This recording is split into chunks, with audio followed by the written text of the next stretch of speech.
आप सभी को नमो बुद्धाय, जय भीम। और सभी को बाबा साहब के जन्मदिन की बहुत बहुत शुभकामनाएं। आज का जो मेरा विषय है वो ये था कि we are because he was. अब मुझे नहीं पता किस महापुरुष ने ये लाइन लिखी।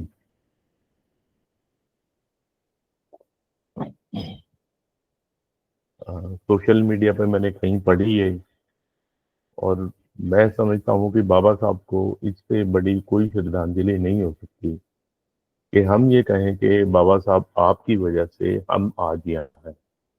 मैं जो आपसे बात कर रहा हूँ, आप जो सामने बैठे हो, हम जो कोठी कारों में घूम रहे हैं, कोठियों में बैठे हुए हैं, वो सिर्फ बाबा साहब की वजह से है। उनसे पहले ऐसा नहीं है कि उनसे पहले हमारे समाज के लोगों ने संघर्ष नहीं किया है, लेकिन जो सफलता और जिस ढंग से बाबा साहब ने ये किया, ये सफलता सिर्फ बाबा साहब को मिली है। तो इसलिए मतलब ये बिल्कुल कहना सही है कि अगर बाबा साहब नहीं होते तो आज अपनी ये मीटिंग नहीं हो रही होती। जैसे हमारे पुरखे करके आ रहे थे पहले काम, कोई झाड़ू लगाता था, कोई मरे हुए पशुओं की खाल उतारता था, या कुछ और ऐसे काम करता था, हम वही काम कर रहे होते। तो देखिए, बाबा साहब के बारे में आप सभी लोग, मैं आपको कुछ बताऊं तो मेरा ख्याल आप सभी लोग जानते हैं कि बाबा साहब ने क्या संघर्ष किया, कैसे उन्होंने किया। मैं सिर्फ एक अ, बाबा साहब को जब मैं पढ़ता हूँ तो मेरे मन में एक विचार आता है, ये थोड़ा सा गला खराब है मौसम की वजह से। तो कि उनके टाइम पे, बाबा साहब के समय पे, बहुत से और भी अपने नेता थे, मैं नाम नहीं लेना चाहूंगा, लेकिन वो लोग बाबा साहब की तरह मैदान में नहीं आए। उनको थोड़ा बहुत जो लाभ मिला, वो अपनी कुर्सी लेके बैठ गए। तो अब प्रश्न ये है कि बाबा साहब ने ऐसा क्यों किया। तो जैसे हम उनकी जीवनी पढ़ते हैं कि जब वो बचपन में, उनके पिताजी जो थे उनसे ये कहते थे कि आपको जो है सोने से पहले महाभारत की एक कहानी पढ़नी है, और अ, सतगुरु कबीर के जो वाणी है वो पढ़नी है। उन्होंने बाबा साहब ने पढ़ी वो।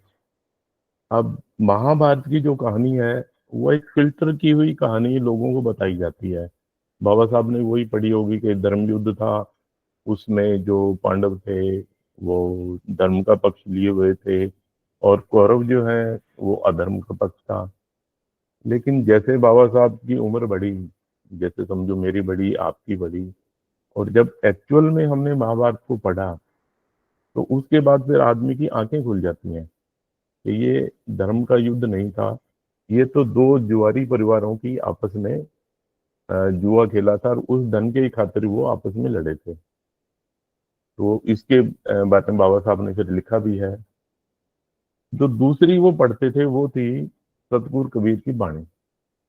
अब सतगुरु की कबीर साहब की जो बाणी है वो बहुत कमाल की है। ये तो जो बाजार में मिलती है, या बीजक जो मिलते हैं, ये बहुत कुछ कबीर साहब का नहीं है। लेकिन गुरु ग्रंथ साहब जो है, सिखों का गुरु ग्रंथ साहब जो है, उसमें जो बाणी है कबीर साहब की, वो असली बाणी है, यानी कि उनके टाइम पे लिखी गई थी। उस बाणी के दो दोहे हैं कि सूरा सोही सहारिये जो लड़ दीन कहे, पुरजा पुरजा कट मरे पर कभू न छाड़ की। यानी कि पूर्वी वो है, बहादुर वो आदमी है जो दुखियों के लिए लड़ता है, डाउन ट्रोडन्स के लिए लड़ता है, जो बहुजन, ये समझ लीजिए जैसे हम लोग थे उस टाइम पे भी, उनके लिए जो लड़ता है वह बहादुर है। और कब तक लड़ता हुआ है? पुरजा पुरजा कट मरे, भी जब तक उसके शरीर में एक कतरा भी बाकी है, एक सांस भी बाकी है, तब तक वो संघर्ष करता रहे। वही उसी को बहादुर जानिए। दूसरा उनका दोहा है, गगन दमामा बाजियो, पड़ा पड़ा निशाने घाव, खेत बहारे सूरमा अब जूझन को दाव।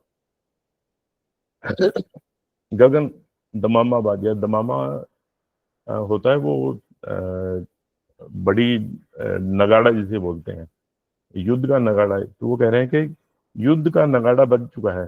कौन कह रहे हैं? कबीर साहब। युद्ध का नगाड़ा बज चुका है और निशाने पे दाव लग चुका है, और अब समय आ गया कि हम जो है दुश्मन का सफाया कर दें, रण क्षेत्र से दुश्मन का सफाया कर दें। ये अफसोस की बात है कि उनके ऐसे श्लोक को जो है, ऐसे जो उनके श्लोक हैं, उनका हिंदी में जब अनुवाद किया जाता है तो वो क्या कर देते हैं, वो कबीर साहब कह रहे हैं जी देखो मैंने भगवान की जो ईश्वर की भक्ति इतनी कर ली है कि अब मेरा पुर्जा पुर्जा भी कट जाए तो मुझे ये नहीं है, ऐसी भक्ति करनी चाहिए कि उसमें जो है आदमी जो है अपनी सांस, आखिरी सांस तक भक्ति करे। तो लेकिन इसका जो असली अर्थ है वो बाबा साहब ने समझा, उन्होंने संघर्ष किया। और कल जैसे बैसाखी का पर्व था, कल खालसा पंथ जो है उसकी सृजना की गई थी गुरु गोविंद सिंह द्वारा।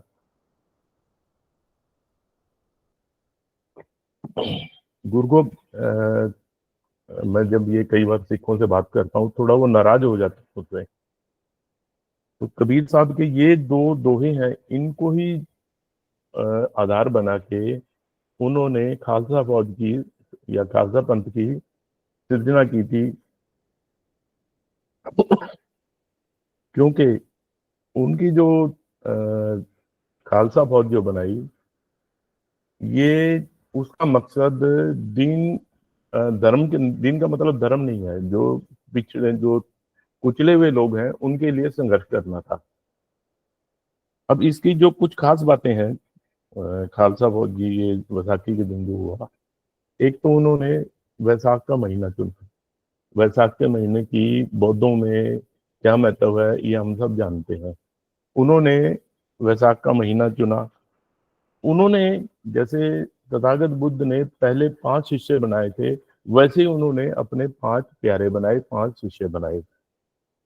तथागत बुद्ध ने त्रिशरण दिया सबसे पहले, वही त्रिशरण गुरु गोविंद सिंह ने अपने उनको दिया, जो शिष्य बनाए थे उनको। तो जैसे तथागत बुद्ध ने भिक्षु को एक नई पहचान दी, उस समय उन्होंने कहा भी अपना सिर जो है मुंडवा के आप रहोगे, वैसे ही गुरु गोविंद सिंह ने कहा कि आज के समय में हमें अलग पहचान ये है कि आप जो है अपने केस रखोगे।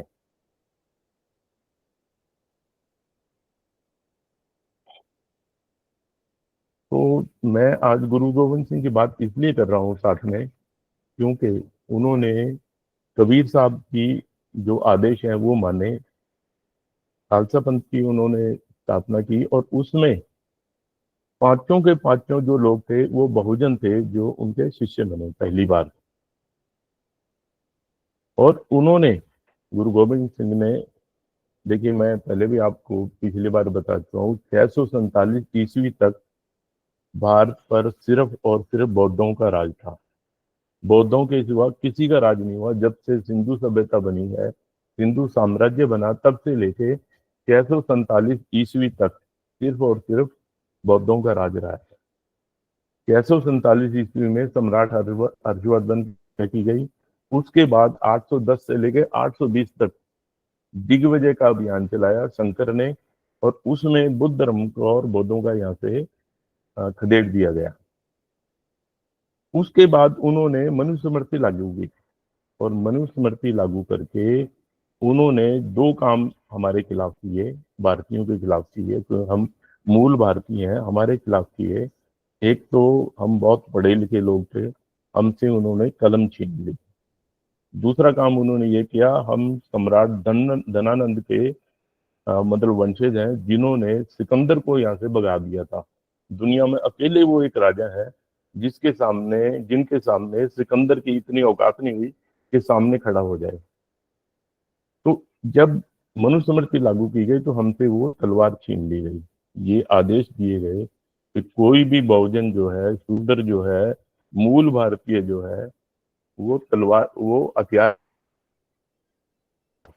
गुरु गोविंद सिंह ने 1699 में हमें वो तलवार फिर से पकड़ाई, और बाबा साहब ने कबीर साहब का आदेश मान के हमें कलम पकड़ाई फिर से। तो मैं समझता हूँ ये दोनों जो महापुरुष हैं, बाबा साहब हैं, गुरु गोविंद सिंह है, इन्होंने कबीर साहब से प्रेरणा लेके हमें एक मार्ग दिखाया।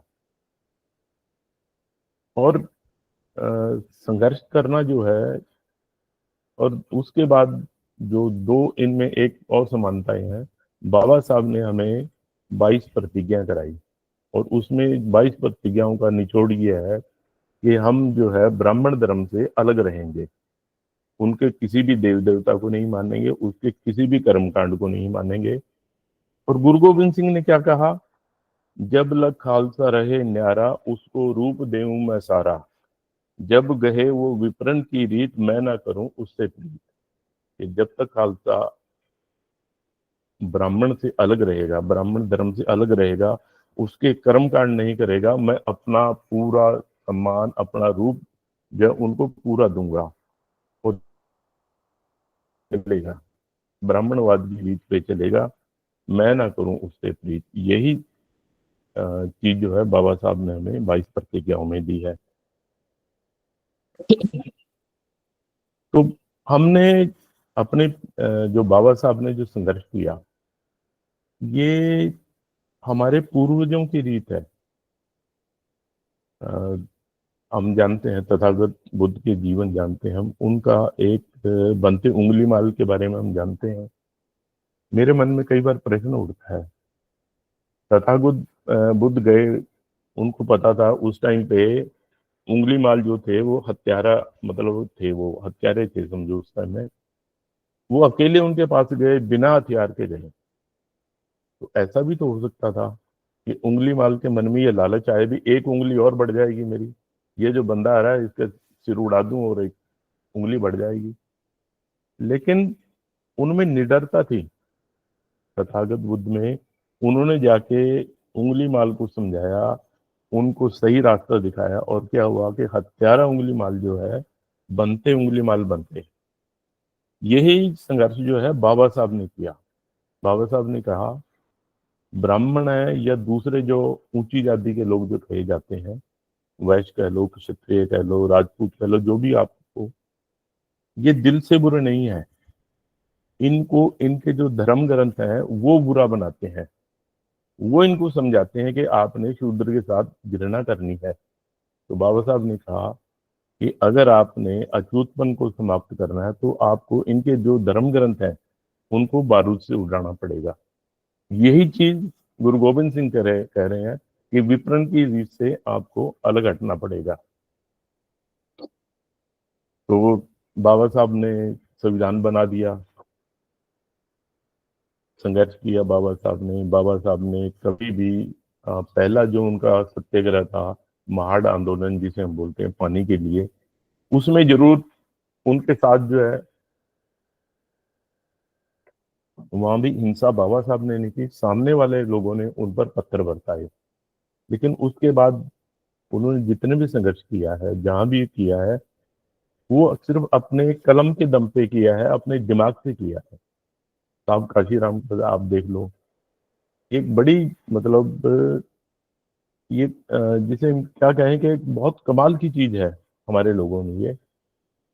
तथागत बुद्ध का आंदोलन देख लो आप, उन्होंने कोई उस टाइम पे ब्राह्मण धर्म नहीं था, उन्होंने जो धर्म का वो चलाया उसमें कहीं भी हिंसा नहीं है। बाबा साहब ने जो किया उसमें कहीं हिंसा नहीं है। साहब काशीराम ने जो किया, पूरे समाज को जोड़ दिया, उसमें कहीं भी हमारी जो है हिंसा नहीं हुई है। ये एक यानी कि हमारा एक, हमारी जो कल्चर है, हमारी जो विरासत है, ये चीज है ये, कि हम बिना लाठी डंडे के भी संघर्ष कर सकते हैं। हम पर बहुत जुल्म हुए, 800 से लेके और 1900 तक की जो समझो एक वो लाइन है, टाइम लाइन है ये। इस समझो 1100 साल, 1200 साल हम पे बहुत जुल्म हुए। जब बाबा फूले ने, आमना फूले ने इसके विरुद्ध संघर्ष किया, उन्होंने कोई लाठी डंडा नहीं उठाया, ये ऐसे बाबा साहब ने नहीं उठाया। उन्होंने कानून का जो है मुकाबला कानून के साथ किया। उन्होंने मनु का कानून निरस्त करके भारतीय संविधान का कानून लागू किया।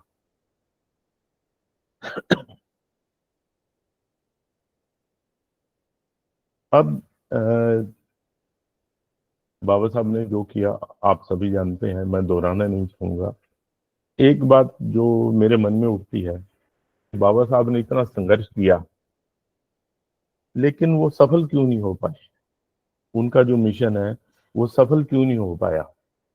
ठीक है, ये ऐसा भी हुआ है कि हम में से बहुत से लोग जो हैं उनके साथ नहीं लगे। तो मैं समझता हूँ इसका सबसे बड़ा कारण जो है वो हमारे जो विरोधी हैं या जिनके विरुद्ध बाबा साहब ने संघर्ष किया, जिसे हम ब्राह्मणवाद बोलते हैं, उसकी एक साम दाम दंड भेद की नीति है। आप में से बहुत से लोग जानते होंगे, मैं फिर भी थोड़ा सा आपको ये बता देता हूँ। सबसे पहले उनका जो है वो है साम। साम का अर्थ होता है अपने दुश्मन को, अपने सामने वाले को ये बताना कि हम तो एक जैसे ही हैं, जैसे आप हो वैसे हम हैं, हम बराबर के हैं, हम हमारा मकसद एक है। और इसके लिए मैं आपको अ, सबसे पहले तथागत बुद्ध के टाइम से शुरू कर लेता हूं मैं। इसके लिए जब सम्राट अशोक ने पूरी दुनिया में बुद्ध धर्म को फैला दिया, तो इनके पास बुद्ध धर्म के जो सिद्धांत हैं, अपने जो धम्म के सिद्धांत हैं, उसके खिलाफ इनके पास कोई भी अपना ऐसा सिद्धांत नहीं है जो उससे बेहतर हो। तो इन्होंने क्या किया, इन्होंने साम नीति अपनाई, अपने लोगों को बुद्ध धर्म में यानी कि दाखिल करवाया। उसमें एक नाम है नागार्जुन का। आज के टाइम पे हमें ये पढ़ाया जाता है कि बुद्ध के बाद सबसे जो महान बुद्धिस्ट हैं, जो महान बौद्ध भिक्षु हैं, वो नागार्जुन है। दूसरा जो है एक पद्म संभव नाम है। तो अब नागार्जुन का जब अ, नागार्जुन ने एक शून्यवाद का सिद्धांत दिया था। तो अब ऐसा है कि जब तक मैं उस पर तभी बोल पाऊंगा जब मैं उसका अध्ययन करूंगा। मैंने नागार्जुन की 3 किताबें हैं, तीनों मैंने निकाली। और क्योंकि आज का ये टॉपिक नहीं है हमारा, उस बंदे ने, 1-2 लाइन में बताता हूँ, उस बंदे ने, नागार्जुन ने शून्यवाद का सिद्धांत देके बुद्ध धर्म को शून्य कर दिया। बुद्ध बोले, ए ही पक्को आओ देखो मेरा धर्म देखो, आपको अच्छा लगे तो अपनाओ, नहीं अच्छा लगे तो आप मत अपनाइए। उस बंदे ने क्या किया, वो कह जी जो बुद्ध का धर्म है ये हर कोई नहीं समझ सकता, ये तो कोई ज्ञानी लोग हैं, सिर्फ उनके लिए ही है। दूसरा काम उसने क्या किया, अपने जितने भी देवी देवता हैं वो सब बुद्ध धर्म में घुसेड़ दिए। आज जो हमें उसके बाद क्या हुआ कि उसने तंत्र मंत्र शामिल कर दिया। और जब शंकराचार्य ने हमारे बुद्ध धर्म पे हमला किया तो क्या हुआ कि जो बौद्ध थे वो भी अपने धर्म को बचाने नहीं आए, क्योंकि उसमें तांत्रिक बैठे थे। तो ये अब मैं इसलिए बता रहा हूँ आपको कि बाबा साहब के साथ क्या हुआ। बाबा साहब का उनकी एक नीति है कि वो जिस बंदे को खत्म करना चाहें उसका नाम नहीं लेते। बाबा साहब का उन्होंने प्रचार बंद कर दिया।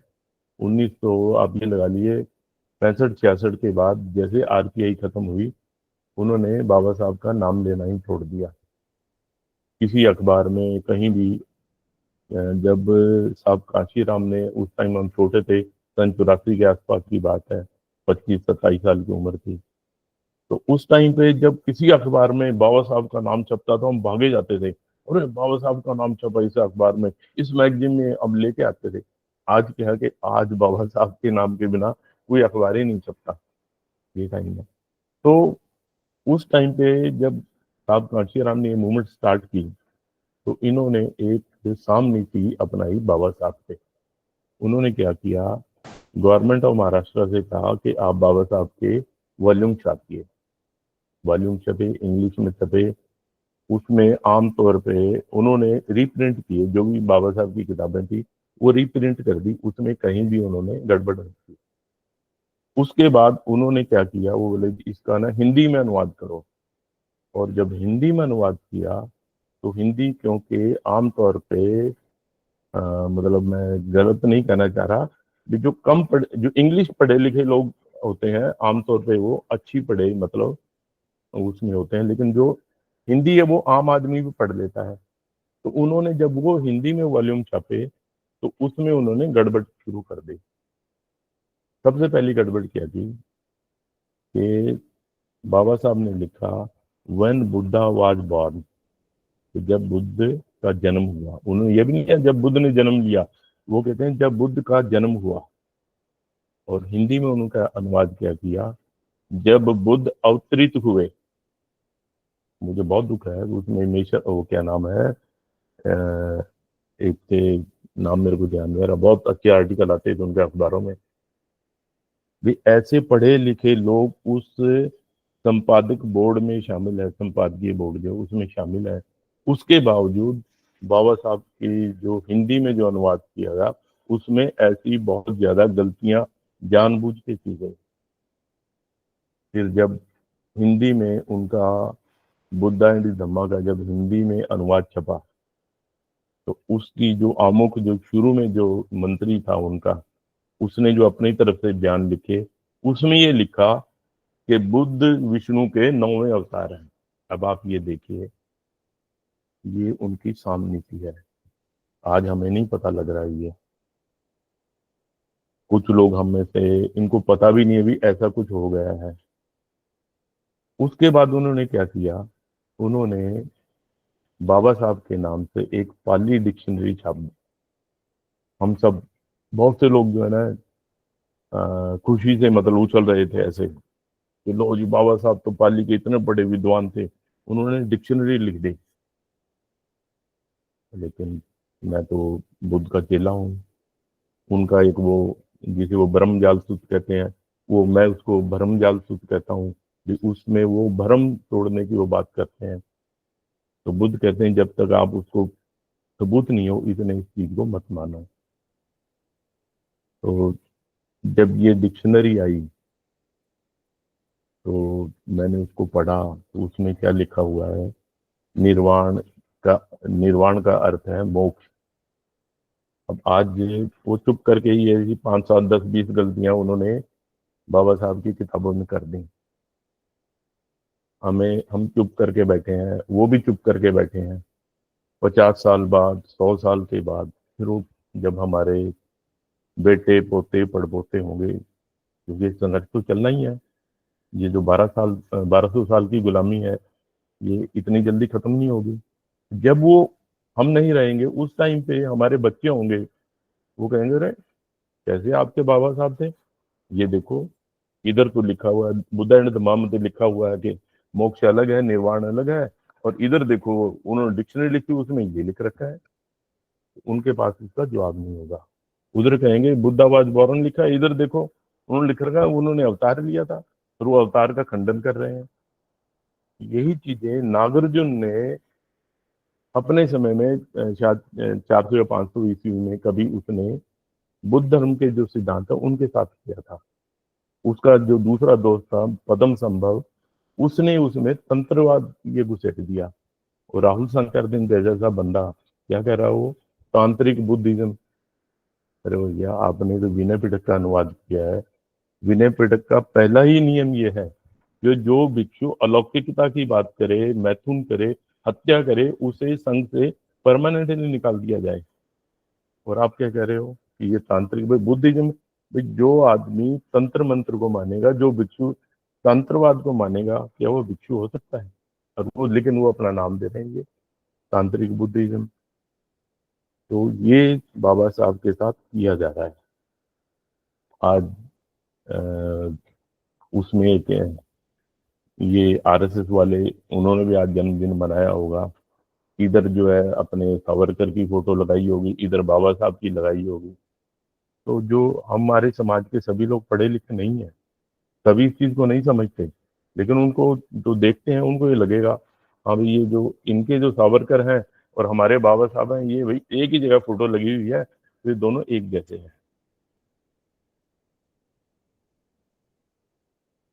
ये इनकी साम नीति है। अब दूसरा, बाबा साहब ने जैसे बुद्धम अपना लिया। खैर, ये तो ऐसा नहीं हुआ कि बाबा साहब की जो इच्छा थी कि वो पूरे भारत में घूमते और बुद्धम को जो है घर घर पहुंचाते। तो अब उस समय बुद्धिज्म को रोकने के लिए उन्होंने एक सामनीति अपनाई, बाबा साहब के मिशन को यानी कि किल करने के लिए। उन्होंने एक मारवाड़ी को उठाया। उस मारवाड़ी ने ये दावा किया कि मैं कोरिया गया था, वहां से जो बुद्ध की जो असली शिक्षा है वह वहां से मैं लेके आया हूँ, और इस शिक्षा का नाम है विपश्यना। उस बंदे ने आके अपना एक पैगोडा वो खोला, उसमें राष्ट्रपति और उन सब ने उद्घाटन किया वगैरह वगैरह जो भी हुआ। अब उसने 10 दिन का एक विपश्यना कोर्स शुरू किया। बहुत से लोगों ने, मतलब मैं ये नहीं कह रहा कि विपश्यना का जो वो करना है वो कोई बुरी चीज है, लेकिन बुरी चीज क्या है, वो बंदा ये बोला कि ये जो विपश्यना की रीत है ये बुद्ध की रीत नहीं है, ये हमारे ऋषियों की पुरानी रीत है, जिसको बुद्ध वो गायब हो गई थी, बुद्ध ने फिर से शुरू किया, और जब भारत में खत्म हो गई तो मैं इसको कोरिया से लेके आया हूँ। तो ये जो हमारे ऋषि हैं और बुद्ध जो है ये एक ही परंपरा के वो है। यही चीज जो वो था अपने क्या नाम, विवेकानंद, जिसका बहुत प्रचार किया जाता है, जब वो अमेरिका गया उसने वहां जाके एक लाइन बोली कि मैं उस देश से आया हूँ जिसका धर्म जो है, उसका शरीर ब्राह्मणवाद है और उसकी आत्मा बुद्ध धर्म है। मैं खैर कुछ नहीं कहना चाहता भाई, वहां जो बनते बैठे थे उनके सामने, उनको ये कहना चाहिए था कि भैया आपके शरीर की आत्मा हम कैसे हो सकते। उनको बताना चाहिए था कि आप क्या हो और हम क्या है। यही चीज उस बंदे ने मारवाड़ी ने की। अब मैं अक्सर अब तो नहीं देख पाता, टाइम नहीं होता, पहले अक्सर मैं डिस्कवरी चैनल देख लिया करता था। तो उसमें क्या होता है कि शेर जब शिकार करता है वो कभी भी शिकार शिकार जो शिकार होता है उसकी टांग नहीं पकड़ता, वो गर्दन से पकड़ता है।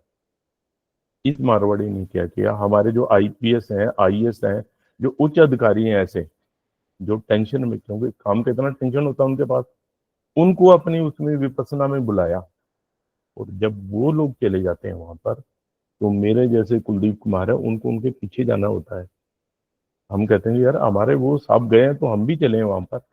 और इसमें क्या हुआ कि बाबा साहब की 22 प्रतिज्ञाएं जो है वो एक साइड धरी रह गई, और जो उसका विपස්සना जो है वो उस पे सर्वाइव, उसके ऊपर हावी हो गया वो।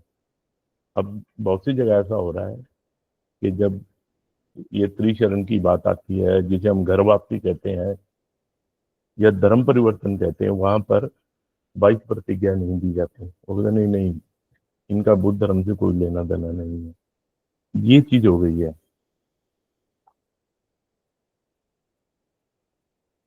अब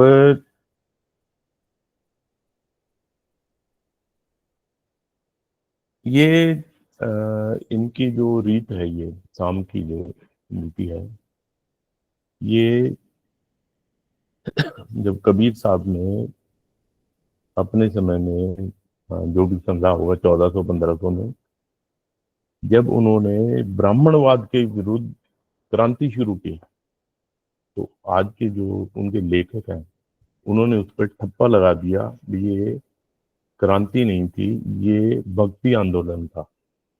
जबकि मैं दावे से कह सकता हूँ, मैंने उनकी वाणी पढ़ी है, उसमें कहीं भी उन्होंने भक्ति की बात नहीं की है। और ऐसी ऐसी कहानियां उनके साथ जोड़ दी कि वो तो गंगा में स्नान करने के लिए जाते थे, जनेऊ धारण करने के लिए संघर्ष करते थे। तो आने वाले समय में बाबा साहब के साथ ऐसी चीजें वो जोड़ेंगे। ये जब उन्होंने उनकी जो अ, रचनाएं हैं, जो उनकी राइटिंग्स है, जब उसमें वो हेराफेरी कर रहे हैं, तो आगे समय में ये करेंगे। अब बनते करुणाशील जी ने एक बहुत मतलब महान काम किया। बाबा साहब की जो बुद्ध एंड धम्मा में थे, ऐसे जो चैप्टर थे, उनको निकाल दिया। तो अ, मैंने वहाँ, मेरे एक दोस्त हैं मुंबई में, मैं तो यहाँ हरियाणा का रहने वाला हूँ, मैंने उनसे कहा कि आप उसमें वहाँ जाइए। ये जो पीपल एजुकेशन सोसाइटी है, जहाँ इसका मैन्युस्क्रिप्ट पड़ी होगी बाबा साहब की है, ये जो डिक्शनरी लिखी, मैंने आरटीआई लगाई कि मुझे उसकी मैन्युस्क्रिप्ट दिखाई जाए, और मेरे पास उसका जवाब है। उन्होंने जो जवाब दिया वो कहे हमारे पास इसकी मैन्युस्क्रिप्ट नहीं है। तो भैया, जब आपके पास उसका पांडुलिपि नहीं है तो आपने लिख कैसे दी वो? तो ये हमें सावधान रहना होगा इससे। काम के बाद दूसरा आता है दाम। दाम का अर्थ है रिश्वत। आज हमारे संसद में हमारे शायद 135 या 36 वो एमपी होते हैं, और उसमें पूरे एमएलए वगैरह मिलाने तो मेरे ख्याल 1000 के आसपास या उससे ज्यादा बैठते होंगे। कितने लोग हैं जो उन्होंने बाबा साहब की वजह से आज वो एमपी एमएलए बने हैं? कितने लोग हैं जो उन्होंने बाबा साहब की इस थ्योरी को, इस आदेश को माना है कि हम ये बुद्ध धर्म अपनाएंगे, हम बाबा साहब का मिशन लेंगे, हम जाति पाति को इसको खत्म करेंगे। ये दाम है, इसको दाम, ये उनकी दाम की नीति है। वो दाम देते हैं और अपना काम करवा लेते हैं। मैं किसी का पर्सनल नाम नहीं लूंगा, आप सब जानते हैं। संसद में ऐसा भी हुआ है, जब हमारे एक बंदे ने वहाँ उनके एक बंदे की यानी कि उसमें क्या, जैसे वो भाट चारण नहीं आते थे पहले, ऐसे करके वो उसकी वो कविता सुनाई है। तो ये मतलब बहुत दुख होता है हमें कि बाबा साहब ने जो हमें दिया, हम उसका ये सिला दे रहे हैं। और उसके बाद साम दाम, उसके बाद है दंड की नीति। अब दंड जो है, जैसे मैंने अभी कहा पहले कि शिकार जो है वो गर्दन पकड़ता है। वो दंड आपको, मेरे जैसों को ये नहीं, इसको नहीं देते। वो उन लोगों को देते हैं जो समाज में परिवर्तन लाने लायक होते हैं, या जिनके पीछे लोग लगे होते हैं। जब वो बोलते हैं तो उन पे, अब भीमा कोरेगांव वाले आप लोग जानते हैं, वो कितने लोग जो है उनकी जमानत नहीं हो रही। एक तो ऐसे थे वो बेचारे कि उन्होंने सिप पर जो है उसके लिए भी हाई कोर्ट जाना पड़ा कि मेरे हाथ कांपते हैं, मैं खा पी नहीं सकता, मुझे वो सिप पर दे दिया जाए। तो वो हम जैसे लोगों, और जो सेकंड थर्ड क्लास के जो अ, वो लीडर हैं, हम हमारे समाज में समझो, जो कुछ कर सकते हैं, उनके लिए एक वार्निंग होती है ये कि भैया आपके साथ भी ऐसा हो सकता है। ये है दंड की नीति। इसलिए हम घर में बाबा साहब का नाम ले लेते हैं, लेकिन जब सड़क पे या कहीं हमें ऐसे बोलना होता है, वहां हम फिर पीछे हट जाते हैं। उसके बाद वेद है, वेद की नीति। तो अंग्रेजों पे ये दोष लगाया जाता है कि उन्होंने डिवाइड एंड रूल की जो है वो लागू की नीति। यहाँ तक कहा जाता है कि ये नीति उनकी बनाई हुई है ये। और मैं समझता हूँ जिस समय ये नीति भारत में बनाई गई 800 ईस्वी के आसपास, उस समय अंग्रेजों को ये पता ही नहीं होगा कि भारत कहाँ पर है। ये नीति, और इस नीति का तो मतलब बाबा साहब के शब्दों में कह लो, किसी उनके, ये फैक्ट है कि उस नीति अपना के उन्होंने भारत की जो अ, एक यानी कि जो कोहेसिव सोसाइटी थी, एक विद्यालय की तरफ बनी हुई सोसाइटी थी, उसको उन्होंने छिन्न भिन्न कर दिया। आज हम हर कोई, जितनी भी जात वाले हैं, वो सब यही देखते हैं, मैं तो उससे ऊपर हूँ, उससे नीचा हूँ, हम सब इसी काम में लगे हुए हैं। इवन इसका क्या हुआ कि बाबा साहब, एक टाइम ऐसा था जब हम समझो 80 के समय में, जब मैं समझो 20 22 23 साल का था, उस टाइम पे मतलब हमारी जो जाति है, समझो मैं ठीक है भाई, आज मैं कहता हूँ मैं जाति में विश्वास नहीं करता हूँ। हमारे जो लोग थे वो कहते थे, अरे बाबा साहब तो चमारों के, हमने क्या लेना उससे। धानक कभी ऐसा नहीं होता था कि वो कहें कि जी बाबा साहब से हमें कुछ लेना देना है। आज के टाइम पे यादव नहीं कहते, ये यादव क्या करे, हमने क्या लेना उसका, इनको सैनी देख लो, वो कहते हमने क्या लेना है। जबकि ये बाबा साहब की वजह से इनको आरक्षण मिला हुआ है, जो ओबीसी का आरक्षण है, ये भेद नहीं थी उनकी। वो बाबा साहब के मिशन को जो करने वाले लोग हैं उनको इकट्ठा ही नहीं होने देना वो चाह रहे वो। अब मेरा ख्याल टाइम थोड़ा ही रह गया, तो फिर मैं अपनी बात को दो चार बातें और करके, एक, बाबा साहब पे पूना पैक्ट के बारे में इल्जाम लगाया जाता है, लांछन लगाया जाता है कि उन्होंने, अगर वो पूना पैक्ट नहीं करते तो आज बहुजन की सत्ता होती। लेकिन जो बंदा फ्रंट पे लड़ता है उसको पता होता है कि उसने क्या करना है, किस समय क्या करना है। आज हम एसी कमरों में बैठ के कहते हैं नहीं नहीं बाबा साहब ऐसा करते तो ये सही रहता। तो उस समय जब बाबा साहब के टाइम रही, पूना पैक्ट के थोड़े दिन के बाद एक बाबा साहब की जीवनी लिखी गई। उस बंदे ने इस काम को पाप बताया, बाबा साहब के बोले बाबा साहब ने ये पाप किया है। तो ये, जबकि खुद उसी बंदे ने फिर ये लिखा, भाई जो जितने भी कृपलानी और ऐसे ऐसे जो लीडर थे उस टाइम पे, उनके उन्होंने सबने अपनी पत्नियों को, बहनों को बाबा साहब के पास भेजा। उन्होंने झोली फैलाई बाबा साहब के आगे कि जी गांधी जी जो है आप जान बख्श दो। दूसरी तरफ से उनके जो दूसरे लोग थे उन्होंने बाबा साहब को धमकी दी कि अगर गांधी की जान चली गई तो ये आप समझ लिए आपके बहुजन समाज के कितने लोग बचेंगे या कितने लोग मारे जाएंगे, आप अंदाजा नहीं लगा सकते। आज हम कारों में बैठ के सोचते हैं कि भाई बाबा साहब को ऐसा नहीं करना चाहिए था। लेकिन उस समय की बात देखिए, जिस समय मेरे पिता जो है या मेरे जो नाना जो है, मुझे अब भी याद है अपने उस टाइम की बात, वो एक मरा हुआ पशु देखते थे कि आज मुझे खल मिल गई है, इसको बेच के मैं रोटी खा लूंगा। मेरे नाना ये सोचते थे कि ये पशु अभी ताजा मरा है, इसका मांस मैं ले जाऊंगा तो मेरे घर जो है चूल्हा जल जाएगा। उस समय बाबा साहब, ये आज भी आप कहें कि नहीं जी बाबा साहब को तो नहीं करना चाहिए था, और ये संघर्ष करते, कौन संघर्ष करता। संघर्ष में चाहिए यदि पेट भरा हो, या आपको जब रोटी की चिंता नहीं तब होती है। और तो उस एक, आजकल जो है कई जगह ये आता है कि आ, वैसे वो अपने आप को सिख कहते हैं, उनमें एक दलित युवक है जो खुद को एलएलएम होने का दावा करता है, और वो बाबा साहब पे ये इल्जाम लगाते हैं वो लोग कि इन्होंने सिखों को हिंदू धर्म में शामिल रखा। संविधान की जब बात की उन्होंने, संविधान का अनुच्छेद 25 है, उसमें हिंदू शब्द के अंदर उन्होंने सिखों को शामिल किया, अदरवाइज सिख जो है वो अलग भी होते। चलिए, ये ऐसे, इसके बारे में तो मैं सिर्फ इतना ही कहूंगा, शायद विंस्टन चर्चिल या ऐसे अमेरिका, उसके अपने यूके के प्राइम मिनिस्टर थे, उन्होंने एक लाइन बोली थी कि जब आप घर से निकल के अपनी मंजिल की तरफ जाते हो तो रास्ते में बहुत से भौंकने वाले कुत्ते मिलेंगे आपको।